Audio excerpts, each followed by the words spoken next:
ঠিক পাছতে বাতৰি শুনিবলৈ পাব।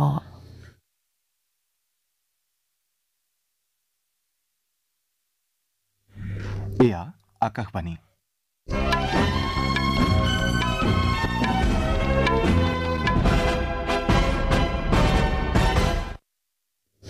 বাতৰি পঢ়িছো মনজিত গগৈয়ে।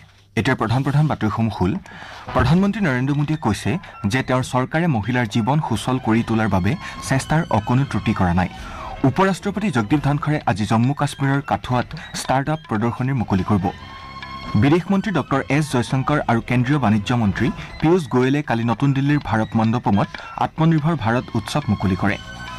ইৰাণত কালি হোৱা দ্বৈত বোমা বিস্ফোৰণৰ ঘটনাত শতাধিক লোকে প্ৰাণ হেৰুৱায় আৰু আন ভালেসংখ্যক আহত হয়।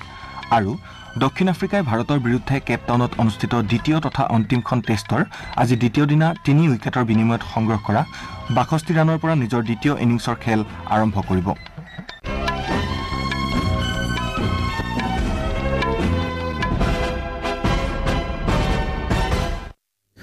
এতিয়া শুনক বিতং বাতৰি। প্ৰধানমন্ত্ৰী নৰেন্দ্ৰ মোদীয়ে কৈছে যে তেওঁৰ চৰকাৰে মহিলাৰ জীৱন সুচল কৰি তোলাৰ বাবে চেষ্টাৰ অকণো ত্ৰুটি কৰা নাই। কেৰালাৰ ত্ৰিচুৰত কালি এখন মহিলা সভা সম্বোধন কৰি প্ৰধানমন্ত্ৰীয়ে এইদৰে প্ৰকাশ কৰে। সভাত অংশ লৈ শ্ৰীমোদীয়ে বিভিন্ন বুনিয়াদী সা সুবিধা আৰু অধিকাৰৰ পৰা মহিলাসকলক বঞ্চিত কৰাৰ বাবে স্বাধীনতাৰ পাছৰে পৰা কেইবাবছৰো কেৰালাৰ শাসনত থকা LDF আৰু UDF চৰকাৰসমূহক সমালোচনা কৰে। LDF আৰু UDFে দুটা সুকীয়া ৰাজনৈতিক গোটৰ ভাও ধৰে যদিও প্ৰকৃততে তেওঁলোক একেটা বুলি প্ৰধানমন্ত্ৰীয়ে অভিযোগ তোলে। তেওঁ কয় যে NDAৰ বাবে দুখীয়া, যুৱ প্ৰজন্ম, খেতিয়ক আৰু মহিলা এই চাৰিটা শাখা অতিকৈ গুৰুত্বপূৰ্ণ। প্ৰধানমন্ত্ৰীয়ে ত্ৰিচুৰত এটা ৰোড শ্বত ভাগ লয়। এই ৰোড শ্বত ভালেসংখ্যক লোক সমবেত হয়। ইয়াৰ পূৰ্বে প্ৰধানমন্ত্ৰীয়ে কালি লক্ষদ্বীপৰ কৱৰাত্তি দ্বীপত 1156 কোটি টকা ব্যয় সাপেক্ষে ভালেমান উন্নয়নমূলক প্ৰকল্পৰ উদ্বোধন আৰু আধাৰশিলা স্থাপন কৰে। উপৰাষ্ট্ৰপতি জগদীপ ধনখৰে আজি জম্মু কাশ্মীৰৰ কাঠুৱাত ষ্টাৰ্টআপ প্ৰদৰ্শনীৰ মুকলি কৰিব। এই প্ৰদৰ্শনীত দেশৰ উত্তৰ প্ৰান্তৰ ৰাজ্যসমূহে নিজ নিজ সামগ্ৰী প্ৰদৰ্শন কৰিব। এই ষ্টাৰ্টআপ প্ৰদৰ্শনীত 6গৰাকী মহিলা উদ্যমীয়েও অংশগ্ৰহণ কৰিব। এই প্ৰদৰ্শনীৰ মূল বিষয়বস্তু হৈছে উত্তৰ ভাৰতত ষ্টাৰ্টআপৰ শেহতীয়া ধাৰা। নতুন দিল্লীত কালি সংবাদ মাধ্যমৰ সৈতে হোৱা কথা বতৰাত কেন্দ্ৰীয় বিজ্ঞান আৰু প্ৰযুক্তি মন্ত্ৰী ডক্টৰ জিতেন্দ্ৰ সিঙে কয় যে দেশত ষ্টাৰ্টআপ প্ৰতিষ্ঠানৰ সংখ্যা 2014 চনত 350ৰ পৰা 1 লাখৰো অধিক হৈছে। বিদেশ মন্ত্ৰী ডক্টৰ এছ জয়শংকৰ আৰু কেন্দ্ৰীয় বাণিজ্য মন্ত্ৰী পীয়ূষ গোৱেলে কালি নতুন দিল্লীৰ ভাৰত মণ্ডপমত আত্মনিৰ্ভৰ ভাৰত উৎসৱ মুকলি কৰে। 10 জানুৱাৰীলৈ চলিবলগীয়া এই উৎসৱত দেশত আত্মনিৰ্ভৰশীলতাৰ দিশে হোৱা অগ্ৰগতিৰ ওপৰত আলোকপাত কৰা হ'ব। উদ্বোধনী অনুষ্ঠানত কালি মন্ত্ৰীদ্বয়ে ৰাষ্ট্ৰীয় এখন জিলা এবিধ সামগ্ৰী প্ৰতিযোগিতাৰ বিজয়ীসকলক পুৰস্কাৰ প্ৰদান কৰে। এই উপলক্ষে চৰকাৰৰ এখন জিলা এবিধ সামগ্ৰী উদ্যমৰ প্ৰশংসা কৰি শ্ৰী জয়শংকৰে কয় যে এই উদ্যমে অনন্য আৰু অভূতপূৰ্বভাৱে দেশৰ বৈচিত্ৰ্য দাঙি ধৰিবলৈ সমৰ্থ হৈছে। অনুষ্ঠানত পীয়ূষ গোৱেলে কয় যে ভাৰতবৰ্ষ আত্মনিৰ্ভৰশীল কৰি তোলাটো আমাৰ দায়িত্ব। তেওঁ কয় যে আত্মনিৰ্ভৰ ভাৰতৰ অৰ্থ আমি আমাৰ দুৱাৰ আনৰ বাবে বন্ধ কৰি দিয়াটো নহয়। আত্মনিৰ্ভৰ উৎসৱে দেশৰ উদীয়মান শক্তিৰ কথাকে সূচায় বুলি মন্ত্ৰীগৰাকীয়ে প্ৰকাশ কৰে। প্ৰধানমন্ত্ৰী নৰেন্দ্ৰ মোদীয়ে উজলা আঁচনিৰ 10 কোটি সংখ্যক হিতাধিকাৰী মীৰা মাঝিলৈ এখন পত্ৰ লিখিছে। ৰাম মন্দিৰ মুকলি কৰাৰ পূৰ্বে বিভিন্ন উন্নয়নমূলক উদ্যম উদ্বোধন কৰাৰ উদ্দেশ্যে অলপতে অযোধ্যালৈ যোৱাৰ সময়ত প্ৰধানমন্ত্ৰীয়ে শ্ৰীমতী মাঝিৰ ঘৰলৈ গৈছিল আৰু তেওঁৰ পৰিয়ালৰ সদস্যসকলৰ সৈতে চাহ গ্ৰহণ কৰিছিল। প্ৰধানমন্ত্ৰীয়ে লগতে মীৰা মাঝিৰ পৰিয়ালৰ সদস্যসকললৈ টি-ছেট, ড্ৰয়িং বুক আৰু ৰং আদিকে ধৰি বিভিন্ন সামগ্ৰী উপহাৰ স্বৰূপে প্ৰেৰণ কৰিছে। শ্ৰীমোদীয়ে ইংৰাজী নৱবৰ্ষ উপলক্ষে মীৰা মাঝিৰ পৰিয়ালৰ সদস্যসকলক শুভেচ্ছা জ্ঞাপন কৰি কৈছে যে অযোধ্যাৰ পৰা অহাৰ পাছত কেইবাটাও টিভি চেনেলত তেওঁ তেওঁৰ সাক্ষাৎকাৰ প্ৰত্যক্ষ কৰিছে। এই সাক্ষাৎকাৰত নিজৰ অভিজ্ঞতা ব্যক্ত কৰাৰ সময়ত মাঝি আৰু তেওঁৰ পৰিয়ালৰ সদস্যসকলৰ আত্মবিশ্বাস আৰু সৰল ব্যৱহাৰ দেখি অভিভূত হৈ পৰা বুলিও শ্ৰীমোদীয়ে প্ৰকাশ কৰিছে। প্ৰধানমন্ত্ৰীয়ে কয় যে মীৰা মাঝিৰ দৰে কোটি কোটি দেশবাসীৰ মুখৰ হাঁহিয়ে তেওঁৰ মূলধন আৰু সন্তুষ্টি। এনেধৰণৰ হাঁহিয়ে দেশৰ হকে কাম কৰাৰ নতুন শক্তি প্ৰদান কৰে বুলি প্ৰধানমন্ত্ৰীয়ে উল্লেখ কৰে। সমগ্ৰ বিশ্বতে আজি বিশ্ব ব্ৰেইল দিৱস পালন কৰা হ'ব। 1809 চনত ফ্ৰান্সত জন্মগ্ৰহণ কৰা ব্ৰেইল লিপিৰ উদ্ভাৱক লুই ব্ৰেইলৰ জন্মদিৱসৰ লগত সংগতি ৰাখি এই দিৱস পালন কৰা হয়। শিক্ষা, যোগাযোগ আৰু সামাজিক অন্তৰ্ভুক্তিৰ ক্ষেত্ৰত ব্ৰেইল লিপিক গুৰুত্বৰ কথা স্বীকাৰ কৰি ৰাষ্ট্ৰসংঘই 4 জানুৱাৰীৰ দিনটো বিশ্ব ব্ৰেইল দিৱস হিচাপে ঘোষণা কৰিছে। ব্ৰেইল প্ৰকৃততে এটা ভাষা নহয়, বৰং এক প্ৰকাৰৰ সাৰ্বজনিক কোডহে। এই কোডে সংস্কৃত, আৰবী, চীনা, হিব্ৰু, স্পেনিছ আৰু আন ভালেমান ভাষা পঢ়া লিখাৰ সঁজুলি হিচাপে কাম কৰে।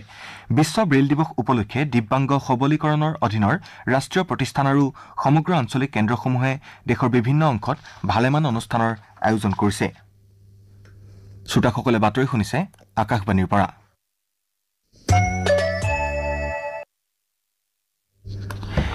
ইৰাণত কালি এটা অনুষ্ঠানত হোৱা দ্বৈত বোমা বিস্ফোৰণৰ ঘটনাত শতাধিক লোকে প্ৰাণ হেৰুৱায় আৰু আন ভালেসংখ্যক আহত হয়।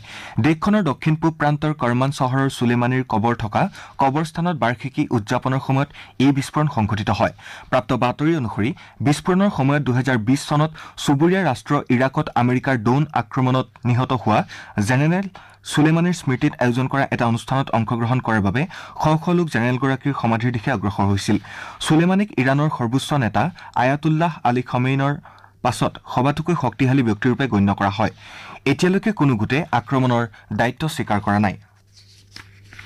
কেন্দ্ৰীয় মীন, পশুপালন আৰু দুগ্ধ উৎপাদন মন্ত্ৰী পুৰুষোত্তম ৰূপালাৰ সৈতে ৰাজ্যিক মন্ত্ৰী ডক্টৰ এল মুৰুগানে কালি অন্ধ্ৰপ্ৰদেশৰ উপকূলীয় অঞ্চল আৰু কেন্দ্ৰীয় শাসিত পদ্দুচেৰীত সাগৰ পৰিক্ৰমা যাত্ৰাৰ দশম পৰ্যায়ৰ অংশ হিচাপে একুৱা ফুড পাৰ্ক, খাদ্য প্ৰক্ৰিয়াকৰণ ইউনিট আৰু মীন খণ্ডৰ সৈতে জড়িত বিভিন্ন প্ৰকল্প পৰিদৰ্শন কৰে। কেন্দ্ৰীয় মন্ত্ৰীদ্বয়ে মাছমৰীয়া, যান্ত্ৰিক আৰু মটৰচালিত নাও মালিক সংস্থাৰ প্ৰতিনিধি, শুকান মাছ বিক্ৰেতা সংস্থাৰ প্ৰতিনিধি, প্ৰধানমন্ত্ৰী মৎস্য সম্পদা যোজনা আৰু কিষাণ ক্ৰেডিট কাৰ্ডৰ হিতাধিকাৰীসকলৰ সৈতে মত বিনিময় কৰে। হিতাধিকাৰীসকলক নাও, বৰফৰ বাকচ থকা দুচকীয়া বাহন, PMMSY আৰু KCCৰ অধীনত চেক আৰু প্ৰমাণপত্ৰ বিতৰণ কৰা হয়। এই উপলক্ষে ভাষণ দি কেন্দ্ৰীয় মন্ত্ৰী ৰূপালাই কয় যে মীন খণ্ডত কাম কৰা মাছমৰীয়া আৰু অন্যান্য অংশীদাৰসকলৰ প্ৰয়োজনীয়তাসমূহ বুজি পোৱাটোৱেই এই ভ্ৰমণৰ মূল উদ্দেশ্য। তেওঁ কয় যে হিতাধিকাৰীসকলৰ মাজত বিভিন্ন চৰকাৰী আঁচনিৰ তথ্য প্ৰচাৰ, সজাগতা বৃদ্ধি আৰু সুবিধা সম্প্ৰসাৰণৰ বাবে চৰকাৰে বিকশিত ভাৰত সংকল্প যাত্ৰা অনুষ্ঠিত কৰিছে। ICC পুৰস্কাৰৰ বাবে 2023 বৰ্ষত T20 আন্তঃৰাষ্ট্ৰীয় ক্ৰিকেটৰ শীৰ্ষত থকা 20 গৰাকী খেলুৱৈৰ মাজৰ পৰা 8 গৰাকীৰ বাছনি তালিকা ঘোষণা কৰা হৈছে। ভাৰতৰ সূৰ্যকুমাৰ যাদৱ, নিউজিলেণ্ডৰ মাৰ্ক চেপমেন, উগাণ্ডাৰ অল্পেছ ৰমজানী আৰু জিম্বাবৱেৰ সিকান্দাৰ ৰাজাক পুৰুষৰ ICC T20 বৰ্ষটোৰ ক্ৰিকেটাৰৰ বাছনি তালিকাত অন্তৰ্ভুক্ত কৰা হৈছে। একেদৰে মহিলাৰ ICC T20 আন্তঃৰাষ্ট্ৰীয় ক্ৰিকেটৰ বাবে শ্ৰীলংকাৰ চমাৰী আট্টাপট্টু, ইংলেণ্ডৰ ছফি এক্লেষ্টন, ৱেষ্ট ইণ্ডিজৰ হেলি মেথিউছ আৰু অষ্ট্ৰেলিয়াৰ এলিছে পেৰিক বৰ্ষটোৰ ক্ৰিকেটাৰৰ বাছনি তালিকাত স্থান দিয়া হৈছে। ICCয়ে প্ৰদান কৰা 9টা পুৰস্কাৰৰ ভিতৰত এই পুৰস্কাৰ অন্যতম। খেল অনুৰাগীৰ 10% ভোট আৰু সাংবাদিক তথা সম্প্ৰচাৰকৰ ICC ভোটিং একাডেমী পেনেলৰ 90% ভোটেৰে এই পুৰস্কাৰৰ সিদ্ধান্ত গ্ৰহণ কৰা হ'ব। ইয়াৰ উপৰি ব্যক্তিগত শাখাৰ 4টা আৰু দলীয় শাখাত 5টা পুৰস্কাৰ প্ৰদান কৰা হ'ব। অৱশ্যে এই পুৰস্কাৰকেইটাৰ বাবে অনুৰাগীৰ ভোট লোৱা নহ'ব। চলিত মাহৰ শেষ ভাগলৈ বঁটা বিজয়ীৰ নাম ঘোষণা কৰা হ'ব। দক্ষিণ আফ্ৰিকাই ভাৰতৰ বিৰুদ্ধে কেপটাউনত অনুষ্ঠিত দুখনীয়া টেষ্ট ক্ৰিকেট শৃংখলাৰ দ্বিতীয় তথা অন্তিমখন খেলৰ আজি দ্বিতীয় দিনা 3 উইকেটৰ বিনিময়ত কালি সংগ্ৰহ কৰা 62 ৰানৰ পৰা নিজৰ দ্বিতীয় ইনিংছৰ খেল আৰম্ভ কৰিব।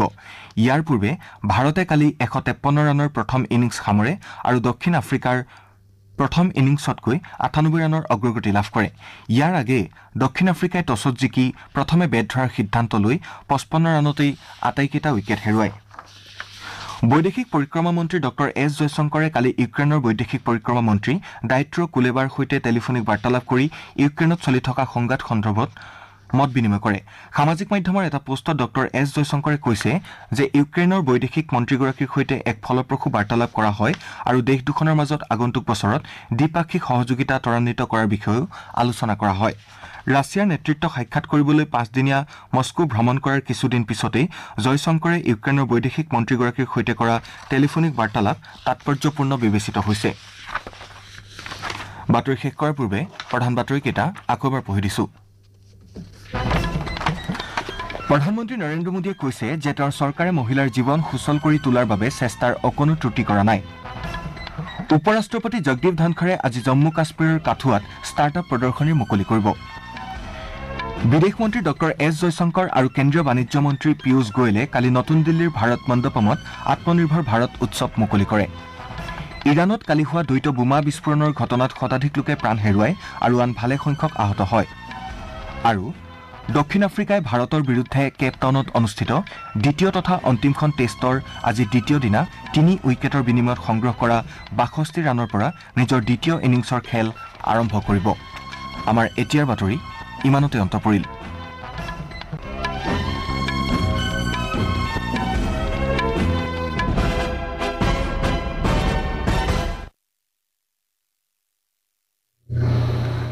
এয়া আকাশবাণী গুৱাহাটীৰ মহাবাহু আৰু প্ৰাগজ্যোতিষপুৰ